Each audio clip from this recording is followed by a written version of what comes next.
Makiri ma andu makogomanite kanitha-ini wa Methodist wa Katira kaunti-ini ya Meru kumagaria uria wari minister wa kigina Daudi Mwiraria na uria wakuire thutha wa ndwari ya ihinda. The late Mwiraria was a friend and confidant and co-worker. He was a trusted ally. His diligence, humility, and forthrightness were rare, even epic. And so was his ability to rally persons of diverse persuasions to a common cause. The late Daudi commanded respect across the board effortlessly.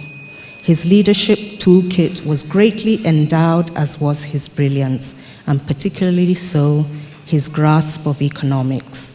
President Uhuru Kenyatta na mutongoria wa mung'ethaniro Raila Odinga moima amwe aria magathiririe Mwiraria makiuga ati ari mundu uri kio wira-ini wake. Sometimes we tend to forget some of the great things that some of our leaders have done as we focus ourselves on issues that sometimes are completely irrelevant, forgetting that it is the service of people like Mwiraria that has actually brought this country to where it is.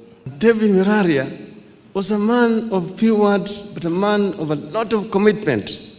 No ugumania wa Anglo Leasing uria watumire Mwiraria tige wira weyumiria president akiuga uthuthuria kinyini wagirirwo ni gwikwo niguo aria mahutanitie naguo moero ikinya. So my hope and prayer, as I also join everybody talking about these independent institutions, let us all go out there, put pressure on them, the same way I've said here, that we want the name of David Mwiraria cleared, and we want the real culprits of this Anglo Leasing brought to justice. Atitiage makiuga Mwiraria ndari na ucuke na ni kwagiriire kugia na utheri wigi uhoro ucio.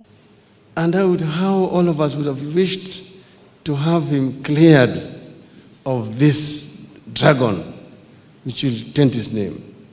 And I would join those who have suggested that this matter be properly investigated so that Mwiraria's name can be cleared for posterity. Even though Mwiraria has left us, I don't think that it's impossible to clear his name even in death. Let the government do investigations, conclude the investigations, and get the real culprits who did that mess. It is within the law, and my teacher Aaron Ringera can confirm this, that he can still be cleared of any wrongdoing posthumously. David was a very honest man. He did not steal anything. He was not a thief. And he lived and died a clean, honest person. Mwiraria acokire athikwo gwake mucii. Ngiribotera Inooro TV gitagwo wa Ngari wa Njoroge.